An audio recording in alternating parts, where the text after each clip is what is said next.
Welcome to this tutorial video. The goal of this video is to show you the booking status report.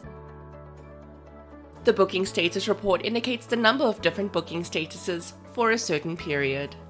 The best practice is for the report to display only the done statuses at the end of every business day, which will show that all patient bookings were dealt with, billing was done, and payments were received or sent to the medical aid.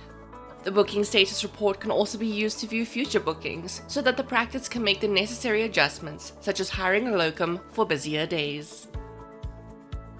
First, let us go over how to navigate to the booking status report panel. From the diary screen, click on the navigation wheel on the navigation bar. The navigation wheel will open. Click on the report segment to open the dashboard screen. Navigate to the booking status report panel, which is automatically expanded. Now we will go over the contents of the booking status report panel. A breakdown of various booking statuses will be displayed on a graph. The graph is separated by the X and Y axes. The X axis will contain the date on which each booking occurred, and the Y axis will display the total bookings for the day. A legend will be available to assist the user with differentiating between each color-coded item. Please note that in order to exclude any booking statuses on the legend from the graph, click on the status that the user wishes to remove. In order to get a detailed breakdown of the information found on the booking status report, such as the booking status count, date booked, status ID, or booking status name, click on the Details button. The Detailed View Booking Status Report screen will open. An explanation will be given of each column, which is broken down into separate booking statuses.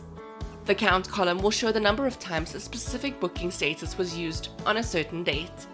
The days on which specific booking statuses were used will be displayed under the date column.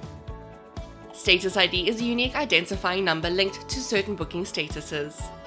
Finally, the name column will display the name of the booking status used.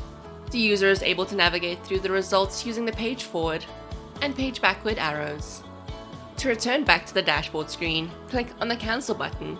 If the user would like to download a CSV format of the information displayed and return to the dashboard screen, click on the Download button. Now we will go over the additional options found within the Booking Status Report panel. If the user would like to download the graph into a CSV format, click on the Download button. Click on the Refresh button to refresh the graph if any changes were made but not applied yet. The user is able to change the date range from when the information is filtered from to when the information can be filtered to. A date picker will open by either field, where the user is able to select the desired dates. The user is also able to hover over the graph bars for a preview of the total of each item.